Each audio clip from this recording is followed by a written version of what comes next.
Free the Flow campaign aims to tackle stigma surrounding periods, increase accessibility and sustainability, and aims to reduce the factors that contribute to period poverty. So we're asking students and recent grads and anyone who is interested across Ireland to take local action for global change, ensuring that women administrators around the world are empowered rather than burdened every time their period comes around. So today we have with us Abi from Voice. She is a campaign manager there, and she manages the Noplastic Period campaign, the Sustainable Communities Training Program, the Zero Waste Communities Program, and the Ditch the Disposables workshops, which we have here today.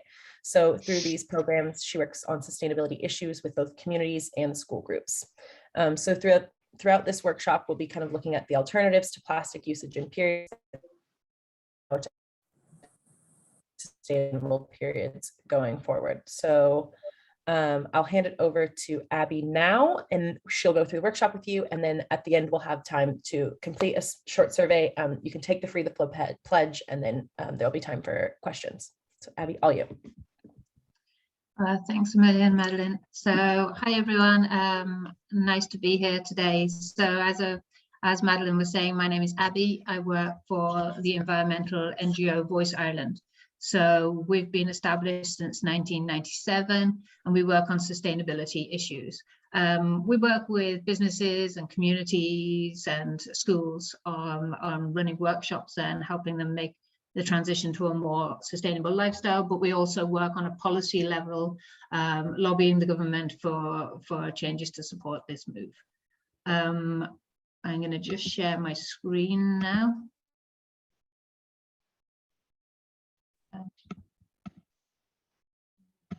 You guys over here.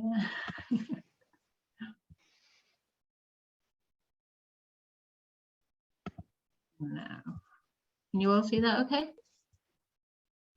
Yep, that's perfect.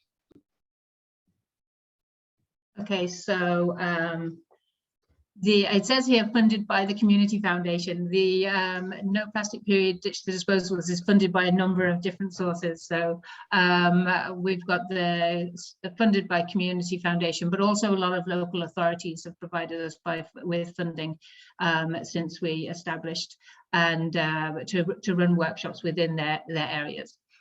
I suppose I put Community Foundation for Ireland for this one purely because it's not bound by area and is a little less complicated than saying Cork or Fingal or whatever. Okay, so we set up the No Plastic Period campaign after working with schools on our No Home for Plastic program. So as part of that program, we worked with students in TY on the amount of plastic that they used in their normal daily lives. And we had an app that pupils could access, walk around their homes, note all of the different plastic use over a time period, and submit the information to us. Just one of the questions as part of this, we segmented it into different areas of the house and in their life, you know, like their day-to-day out and about use, the kitchen plastic use. And one of the areas we asked about was bathroom plastic use. And menstrual items were one of the questions. So what we discovered, that there was actually minimal take-up of reusable menstrual products, and so this was a bit of a concern to us. I suppose, being people that work within an environmental field, we can live within our own little bubble and kind of forget that maybe people are not taking these things on. And at the same time, I have kids. At the same time, my son was in the final year of primary school and was given the standard sex education talk and whatnot, puberty talk. And he was given a booklet to bring home on this topic called Busybodies.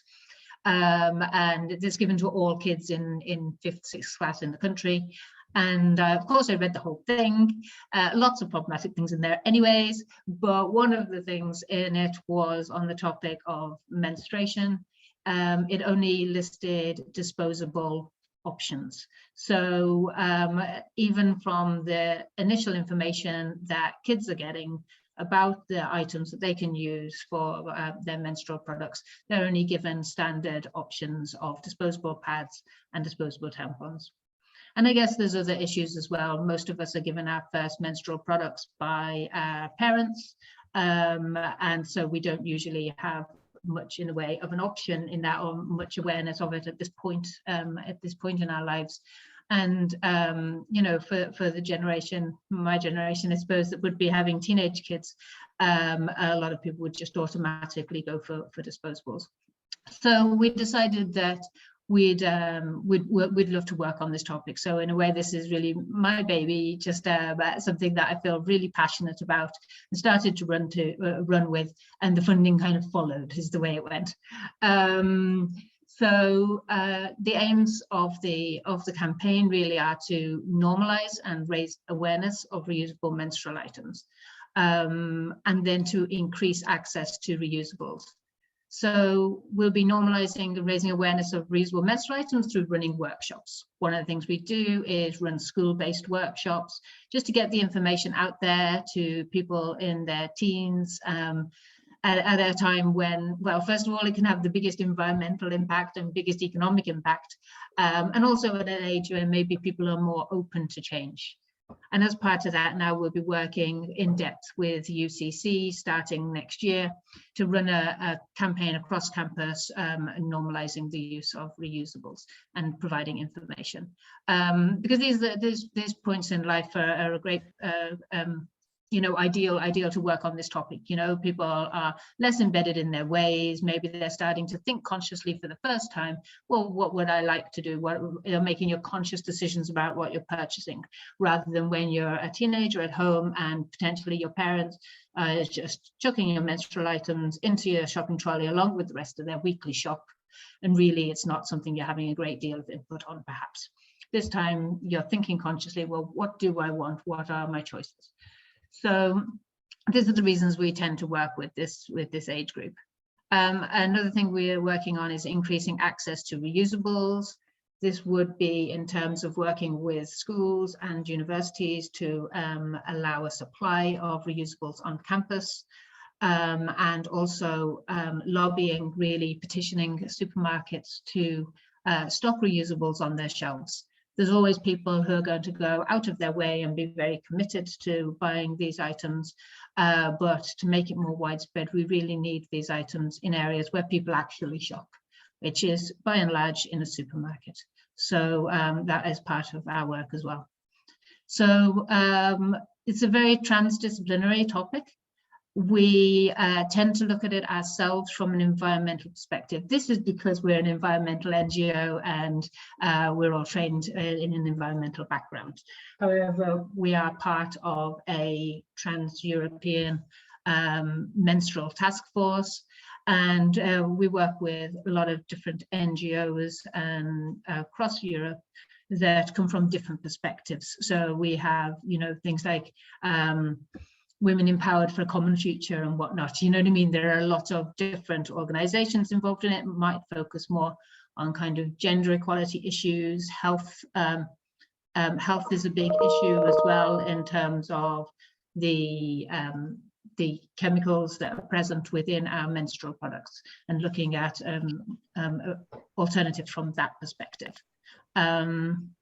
And then, of course, there's economic implications as well, which we'll talk about as we go through.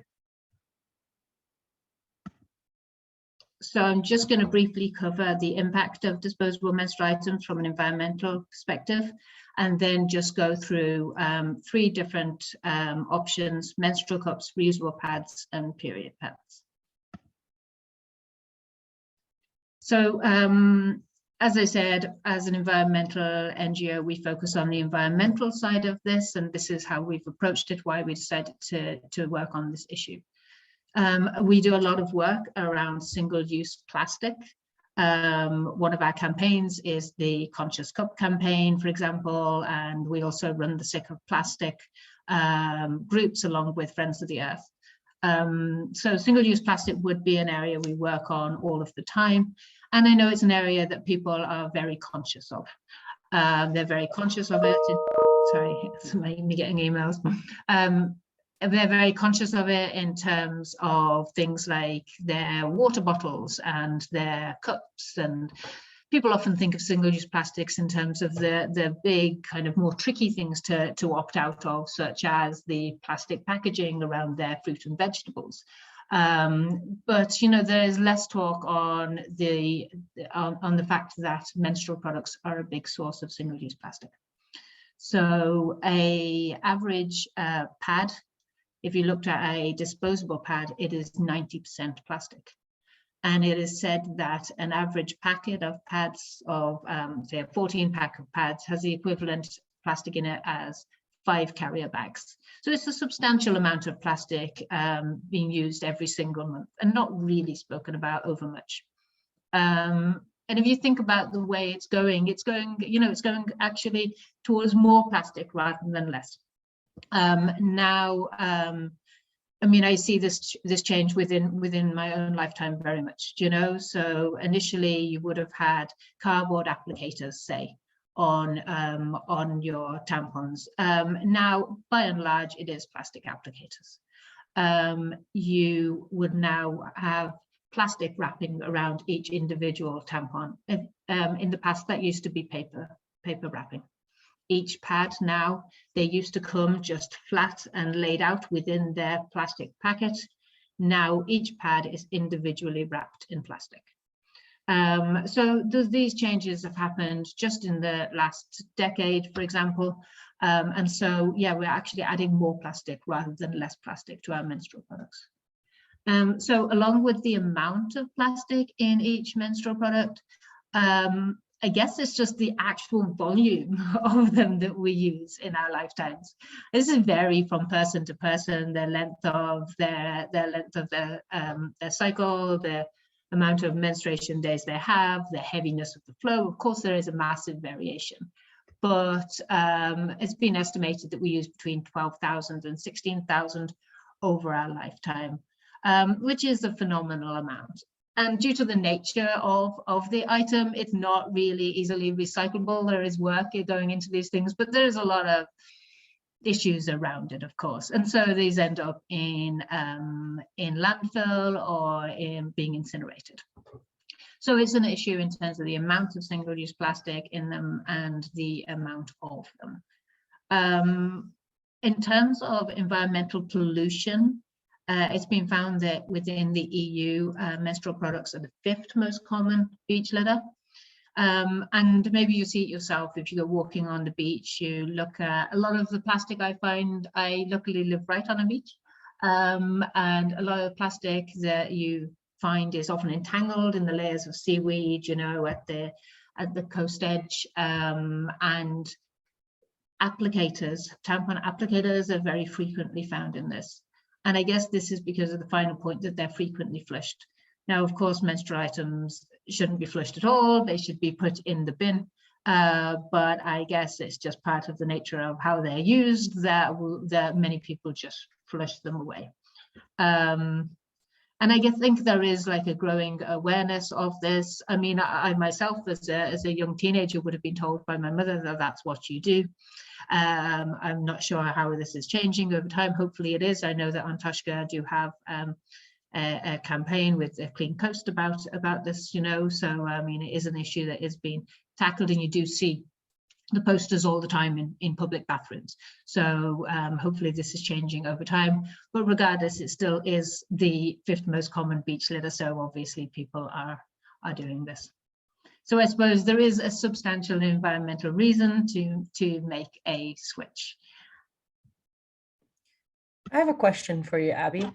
Do you know if there are any health factors that are influenced by like how much plastic is in menstrual products? Is there any kind of research that's been done on that? Sorry, you just completely froze for a second. No, it says my internet connection is unstable. It's my side. Sorry. Sorry, I was just wondering if you know if there's been any research that's been done about health factors that could be influenced by all of the plastic that is in menstrual products, or if that is. Yeah, I do believe there is. It's not an area that we look into ourselves. we often find that, you know, so many of the topics that we work on have so many different aspects within them that even the topic of the environment itself is insanely vast, that we stick to that side. But yeah, there is, but I wouldn't be able to point you to studies. I know that I was part of a plastics and health task force for a while, and I know the voices generally, and yeah, there is a large body of research on this, I believe. Interesting. Cool. Yeah. Thank you. So I guess there's a good case for moving away from disposables, that's for sure. But what are the alternatives? What can we choose if we're not going to use disposables? Well, I suppose I always think about it as there are people who like internal and people who like external menstrual items. So for people who usually choose applicator or non-applicator tampons, a menstrual cup is a really good option. And now from our surveys that we do, we run a poll that we run at the end of this. We run a poll in every workshop that we do. By and large, people are using applicator tampons. That, you know, that seems to be the #1 choice of tampon rather than non-applicator tampons. But yeah, so switch to a menstrual cup is a really good option. So there are many advantages of menstrual cups. They come in absolutely loads of different sizes and shapes and colors. I have a number of them I can show you now. Hopefully you'll be able to see it on the screen. This is the disadvantage, I suppose, of online workshops rather than face-to-face. Hopefully one day, again, we can have face-to-face workshops and be able to pass things around so that people can literally get a feel for these things. And we're in no way sponsored by any brands at all. So even though obviously these products are all branded, we're not advocating for any kind of brand. So I suppose the classic is the Moon Cup. So that's got like quite a long stem like that. But I suppose, so this is the one that this, you know, again, because of my age, I go and use the Moon Cup as the original. It's what I've gone for. But there are a massive range of them and different sizes. So this is just a tiny one, Miluna. So you can get different ones depending on your flow. I suppose what's interesting here is just to see the different types of stem, for want of a better word, you know, that people have different kind of comfort levels. So that's good for that. And then I've got some here that are like different shapes. This one here, the Lady Cup, is a distinctly different shape than the rest. That's supposed to be quite comfortable. This one here is a flat fit cup that is made for penetrative sex, just so you can have sex while wearing a menstrual cup. And then this one here is collapsible, so you can collapse it down and put it in this little container and keep it in your bag. So there is a lot of different options, really. There's a website called Put a Cup in It, and it's good, isn't it? They have a quiz, so they ask a bunch of different questions about your life. They also ask about the height of your cervix and stuff like that. So there is a little rummaging around you have to do to be able to answer it correctly. But once you've done that, they recommend a number of different cups for you and let you know where you can get them. So that's always worthwhile doing.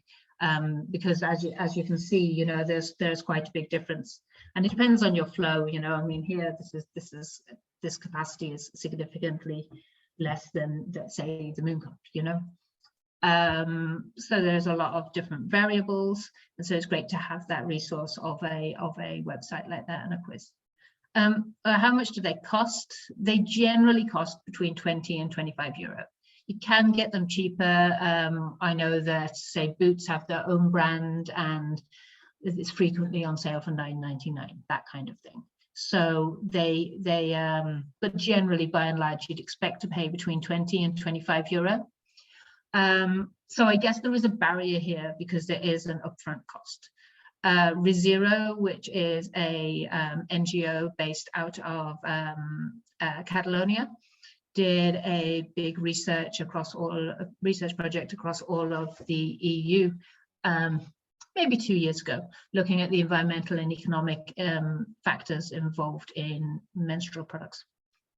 And they looked at different price points in different countries across the EU, and they found that by switching to a menstrual cup, you can actually have a lifetime reduction in cost of 93%. So after just a few months, really, you know what I mean? It depending on, of course, of whether you're using, I don't know, Tampax or little, you know what I mean? Yeah, it'll get paid back. But yeah, this is an issue, really, the upfront costs. But ultimately, over time, it is a massive cost saving, actually. So it works from a period poverty perspective once you can get over the initial barrier. In terms of availability, they'd be the most widely available reusable menstrual product. You can get them in super values, in some pharmacies, the bigger pharmacies. You can get them in health food shops, and of course, you can get them online. So one of the big advantages is the fact that it lasts a decade, rather than, you know, buying new menstrual products every month. You buy one and it's, you know, with what they say is decades, you know, so it lasts absolutely years. There are different sizes depending on, you know, if you're below or above 30 and if you have or have not had vaginal birth, but ultimately you can expect it to last quite a long time. Unless you're like me, my sister's dog ran off with mine. So there'll always be occasional reasons you need to buy another one, and not just that you've aged out of it. Advantages that, like a tampon, if it's inserted correctly, you just can't feel it. It's exactly like a tampon put in properly. So so that's great, and so you can just get on with your life, not even think about it. An advantage not really listed down here, I suppose, is that it doesn't lead to any vaginal dryness. One of the issues with tampons is that it can do, because it absorbs everything, and it can have, you know, links to thrush and whatnot. So I suppose it just literally is a cup that captures your menstrual flow and you remove it, whereas the tampon is absorbing everything all around it. So that has implications. One of the things that I think is brilliant, apart from the cost saving over time, is actually the convenience of it on the capacity level. So it holds between 3 and 4 times the amount of menstrual blood as a tampon does. So you can actually pop one in as such, and not worry about it for any bit as long as a tampon. Of course, you know, as with everything, it depends on people's flows and everybody's different and whatnot. But by and large, it can have a 40 milliliter capacity, whereas tampons are more like a 10 milliliter capacity. So just on that basis alone, I think that it makes it a nice kind of convenient option within people's lives. Okay, so how do you use them?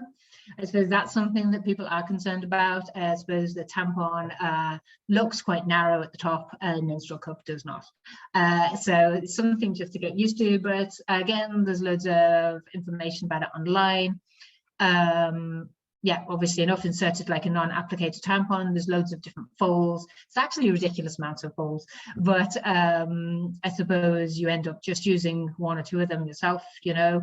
That one here that's in the picture is called a C fold. You just put it like that and then bend it. There's a punch down fold, which I think gives like less of a space at the top to go. I don't know what the word is, but you know what I mean. The point it goes in is narrower. And they're easy once you get used to it. I think it's just a bit of fiddling around at first. And so once you pop it in, it's important to make sure that the cup is expanded properly to create the suction. So you don't have any leaks. Maybe turn it around once to ensure that it's in there properly. And then to remove it, you've just really got to, you've got this to pull on, and maybe sometimes there's the suction there. You can just squeeze the base to break the suction, and then and then remove it. I suppose another barrier with use is access to a sink. Oftentimes you find that you've got to go into a disability toilet to be able to have a sink alongside your toilet. You can, of course, empty it and wipe it out with the tissue and reinsert it, but it is a lot easier. It's just more pleasant and easier if you can actually rinse it out and reinsert it wet. So hopefully that's something that will be addressed in public buildings, you know, going forward, and hopefully it will be a consideration taken on. I just have a short video. It's just this rap battle. Again, we don't support any particular brand, but in terms of any videos, they make shorter, snappy ones, whereas online reviews of stuff are often long and rambling. So I'll just show you that. But it says Moon Cup, but basically, obviously, everything it says applies to any menstrual cup.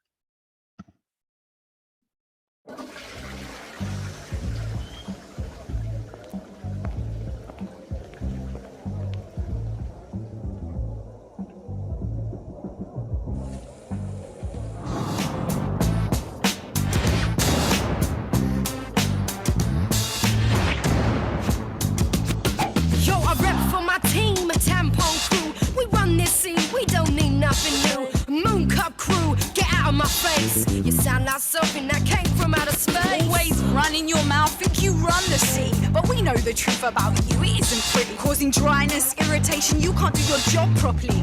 We're coming to destroy your monopoly. There's a reason women need us so much. We can absorb everything that we touch. That everything includes natural moisture though, while we only collect from the menstrual flow. And we're reusable, you're out of touch, you're weak, we can hold 3 times as much. You're gross and weird and no one understands you. You get laughed at more than clowns do. Funny, one period it takes 22 of you to do the same thing that one of us can do. A few months, what we both cost is identical, but we ain't got no additives and we ain't got no chemicals. And you ain't got no mates, tree-hugging hippies banging on about ice caps and herbal remedies. New age nonsense, it's making me mental. Run home to your teepee and eat up your lentils. We got love for the earth, while you make her ill. 800 million of you dumped in a landfill like sanitary pads. Man, you guys are fouls. Give it up now, time to throw in the towel. Tamp on, take off. You've met your match. Moon Cups here to stay. No strings attached.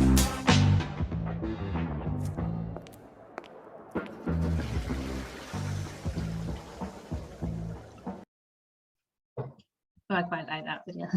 It's quite good, and just summarizes everything that we were just saying. No, sorry, it's gone the wrong way. I have a quick question, actually, still related to cups. So I shared in the chat there, I was raised to be deathly afraid of TSS, toxic shock syndrome, for anyone who knows, you know. Is this something to think about with cups? No, it's not. So that's actually another one of the advantages that's often listed, that there's actually been no recorded cases of TSS with menstrual cups. I also was raised to be absolutely terrified of it. Yeah. And it's so long ago now that I actually forget about that always as an issue. But I remember when I was a teen. Is it still talked about a lot then amongst teens? As a, you know, as an issue? Is it something that people do bring up then? I don't know. I suppose maybe as a part of a slightly older cohort, that's something that would be on my mind. And so for anyone who isn't aware, that would be associated with like keeping your tampon in for longer than like the recommended, 3 or 4 hours, which I don't know about you guys, but changing my tampon that often, it always seems insane. And so keeping a cup in for even longer, just, you know, kind of made me remember that.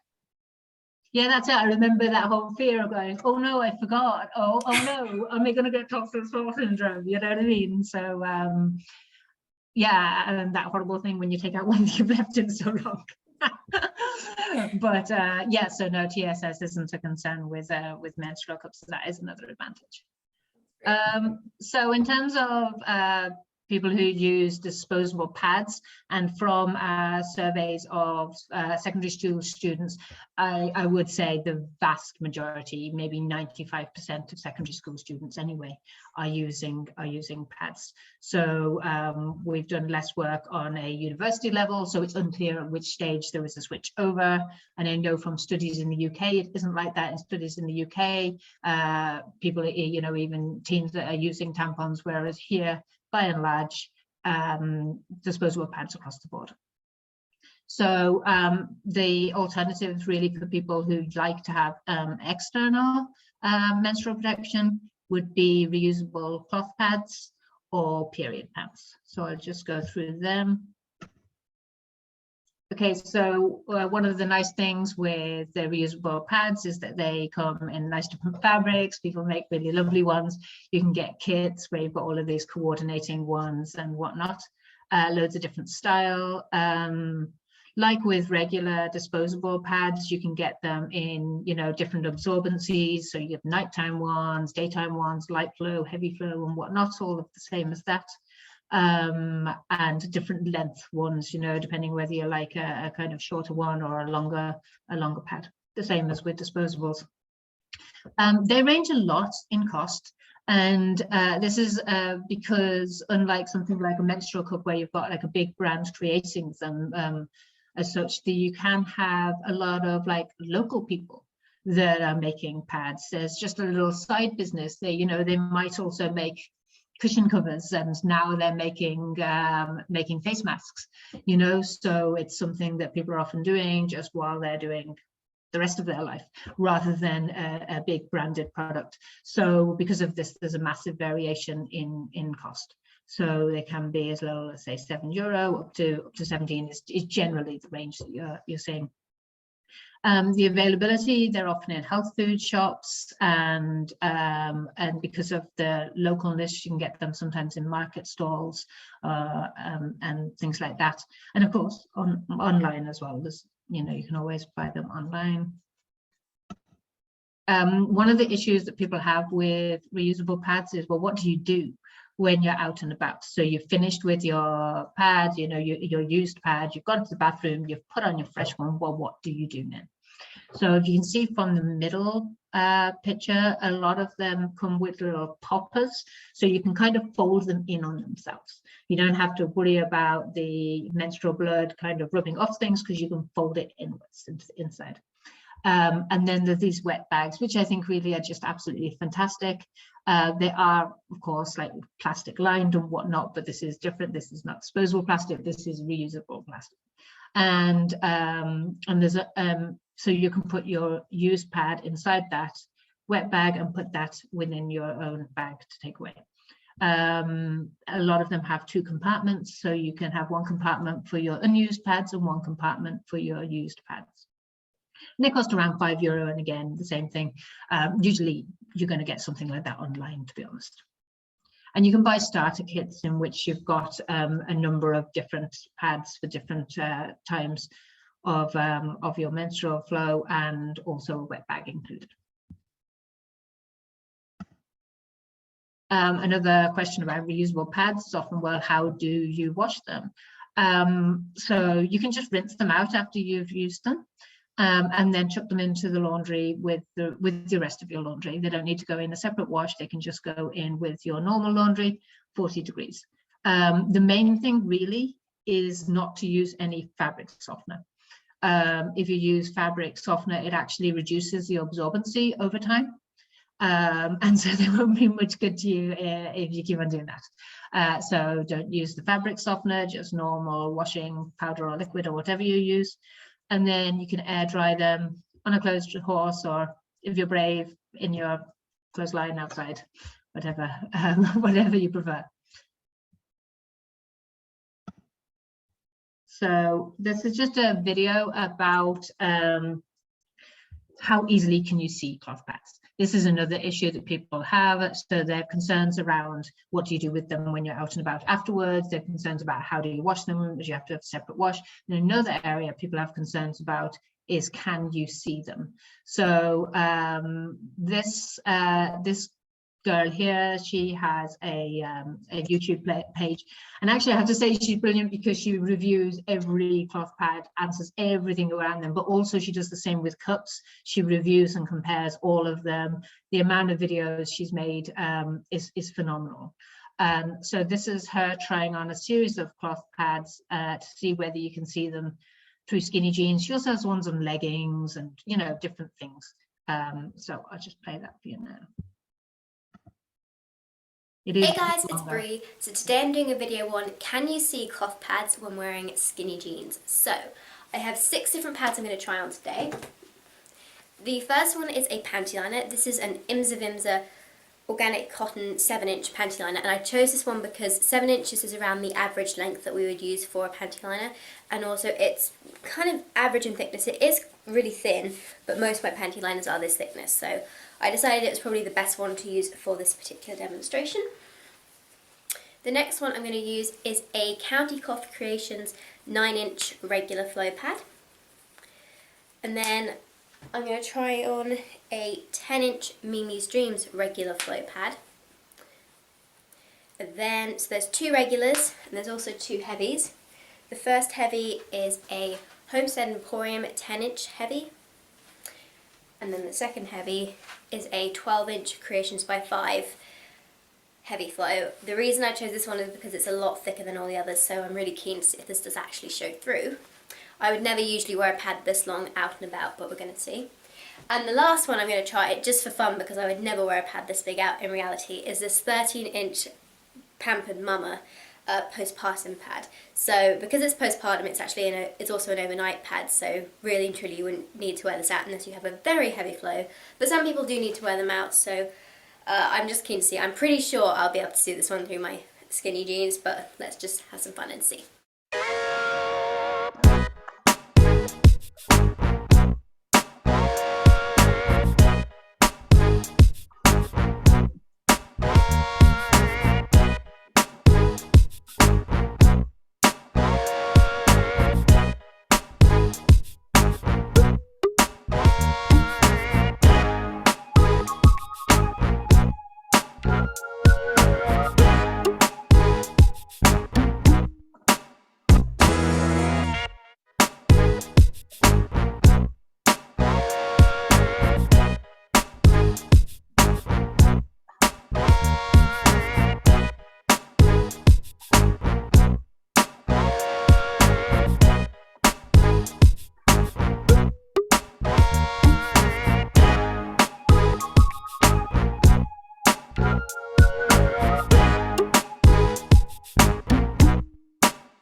So I hope you enjoyed this video, guys, and you found it kind of interesting and you learned. Yeah. So yeah, as I said, she's brilliant. She has reviews of absolutely everything, you know, and with all of these things, of course, there are a million reviews online, you know. But I think that just, I mean, hopefully helps to alleviate one of the big fears that people would have, that, you know, maybe that they are, you know, potentially more clunky than a disposable pad, and people would know and people would see them. So, so yeah, that's why I thought it'd be kind of worthwhile to put that in. The other option for external period protection is period pants. They're the newest item around. I suppose essentially cloth pads have been around forever, even before disposable pads. Menstrual cups actually have been around since, I think it's like the 1910s or 1920s. They've actually been around a very long time, but they've never been pushed. There was a silicone shortage at one point which hampered their development, and also I think there is an argument there that potentially producers realized that they could end up making more money through selling a product that people have to buy every month than selling a product you can buy once and not have to worry about it again. So but anyway, yeah, period pants are the newest ones. They're not plastic free. They require plastic as part of their absorbency, so that's one thing just to note. but again, it is reusable plastic rather than disposable plastic.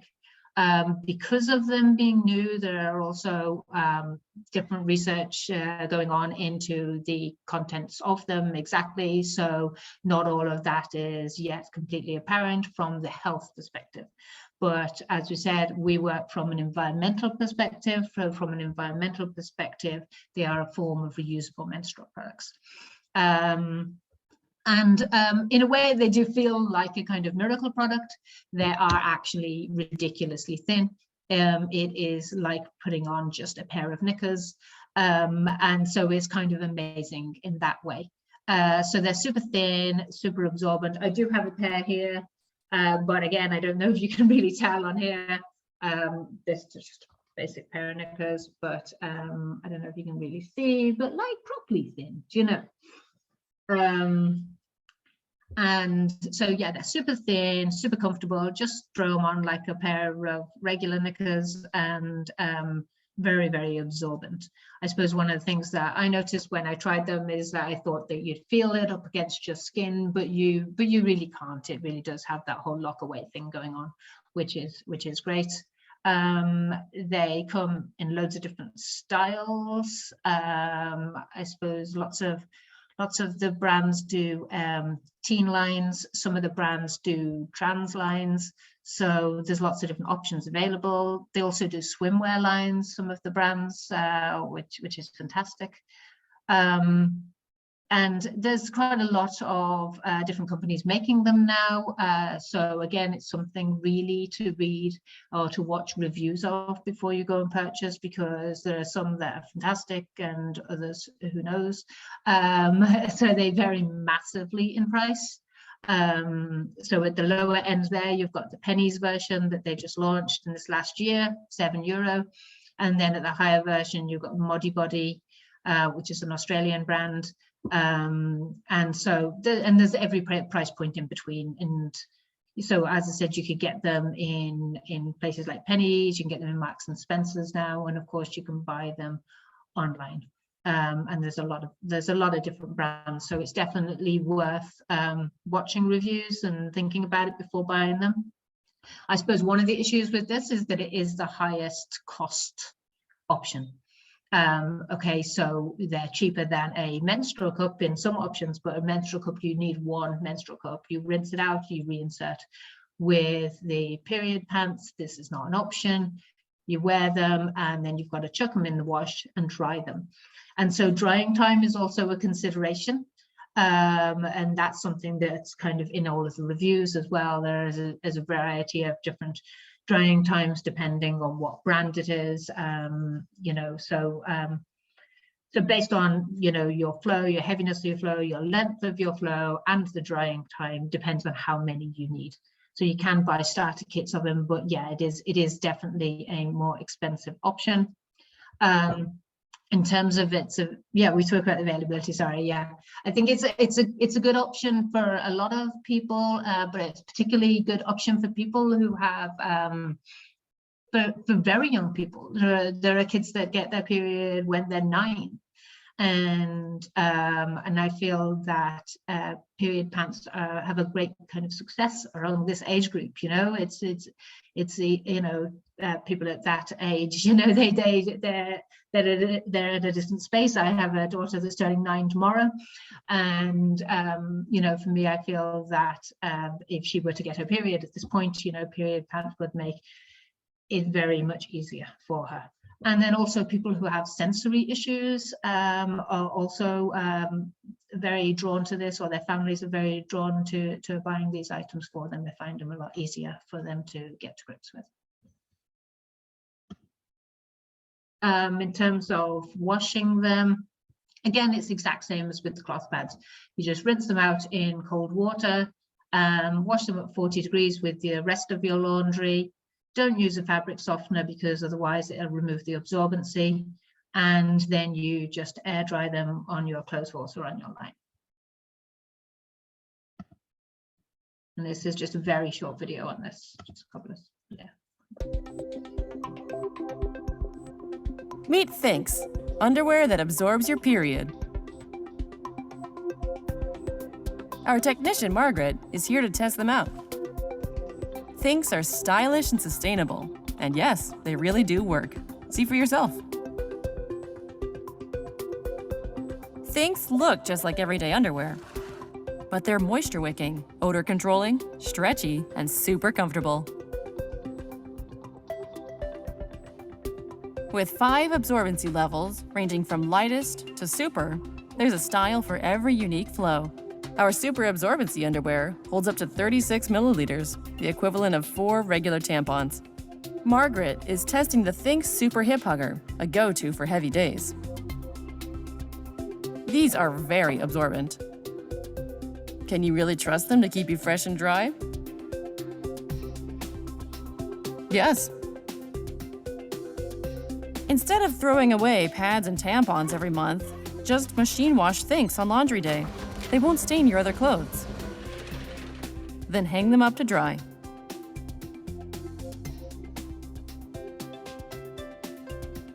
Margaret concludes, Thinks really do work. They're the best thing that's ever happened for their period. Again, apologies for the fact that they're branded. As I said, in terms of short and snappy kind of things, they tend to be like that. Actually, that's one of the things that we're doing now that we've got this greater funding for our project. Is one of the things that we're doing for part of the campaign, which we'll do next year, is to create a series of 90-second long animations suitable for social media on each of the products, so that we don't have to actually resort to using branded videos. So and yeah, like it said again, in terms of absorbency, it can hold the same amount of menstrual blood as up to 4 tampons. So again, just from a convenience perspective, you can chuck these on in the morning, go out and live your life, and don't worry about it for the day. And again, I think that could be an issue, particularly for teenagers as well, who might be conscious of being in school and having to change things, and so they don't have to think about things like that then. So then those are the reusable options that we cover, and then there are plastic-free alternatives,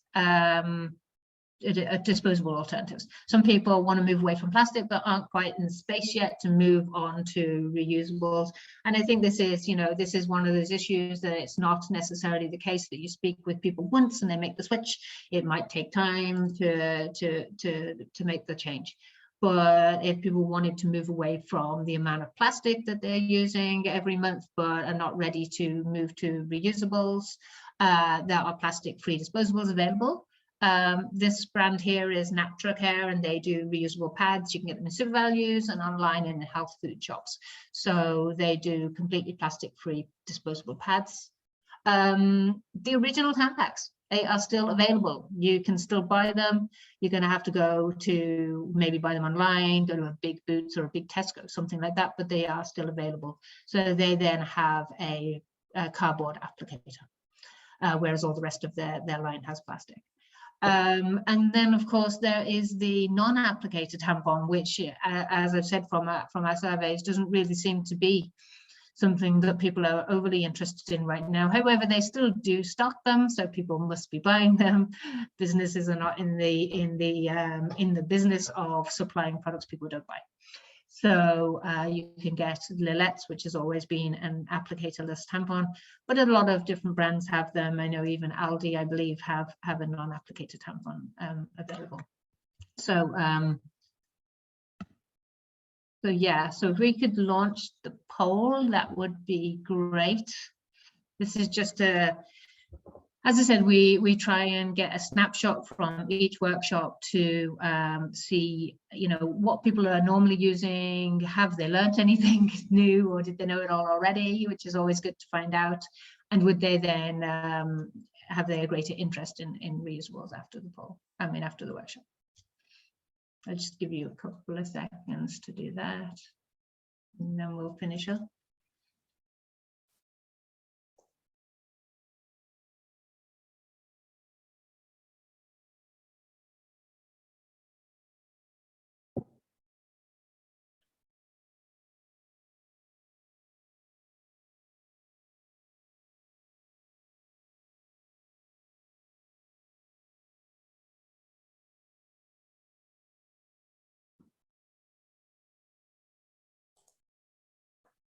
Can everyone see the poll there?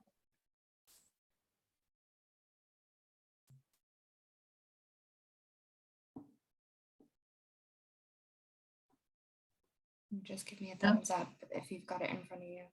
I can see it anyway, but Super. Great. yeah. But I can also see that nobody's answering it, so yeah, no.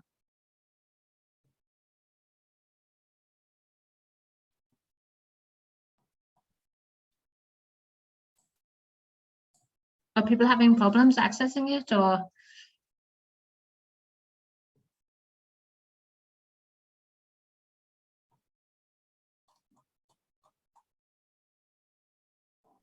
Will I just move on to the next slide?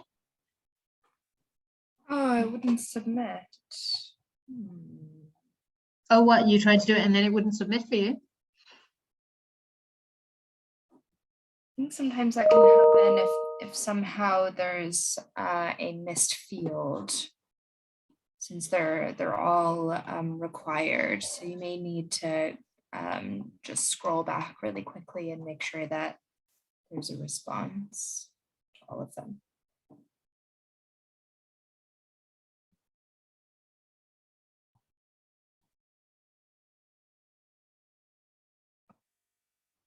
Well, I'm just conscious of time, so I can just go on to the next slide and, you know.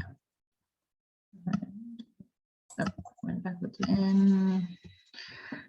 So I just wanted to let you guys know how you could support our campaign aims. One of the things that will be great is to sign our supermarket petition.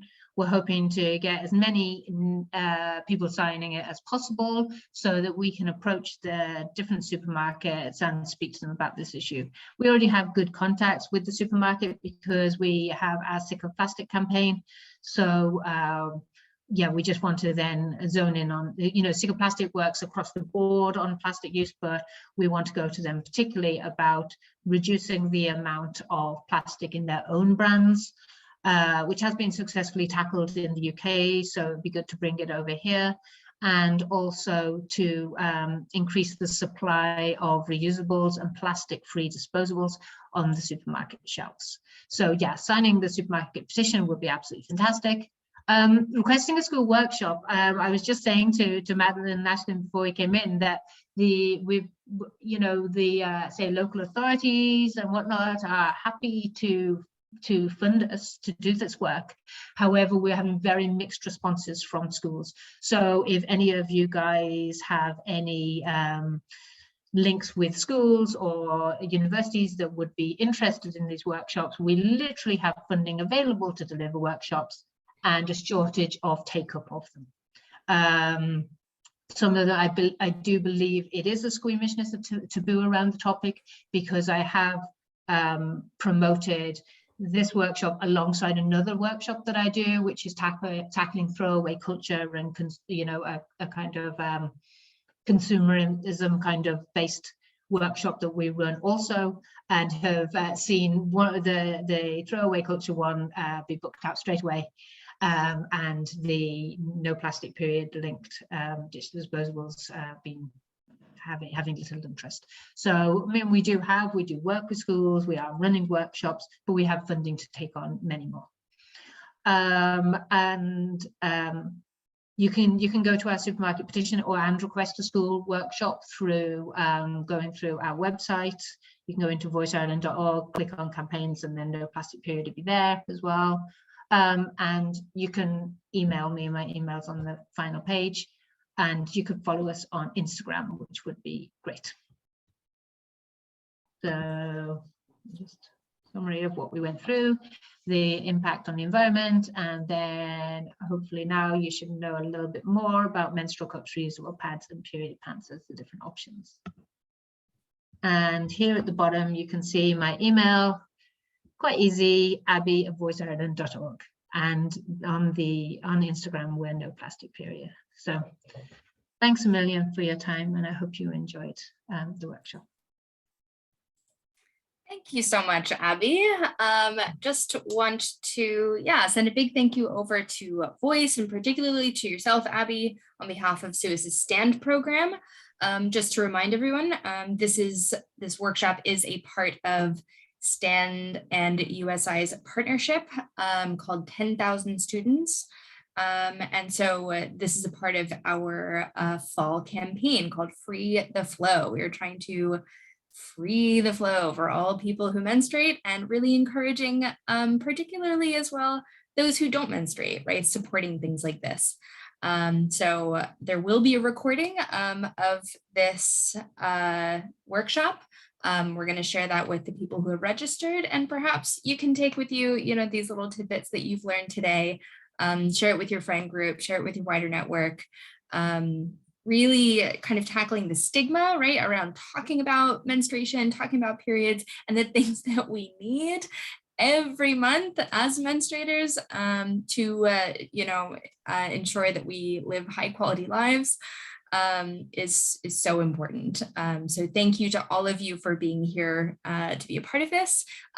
Do please head over to 10,000students.com to take the pledge to #FreeTheFlow. We have lots more events coming up, so I do hope that you'll check out the website and see what else we have in store. So once again, thank you so much to Abi and Voice Ireland for being a part of this campaign, and thank you all for joining us today, and I hope to see you soon. Thank you.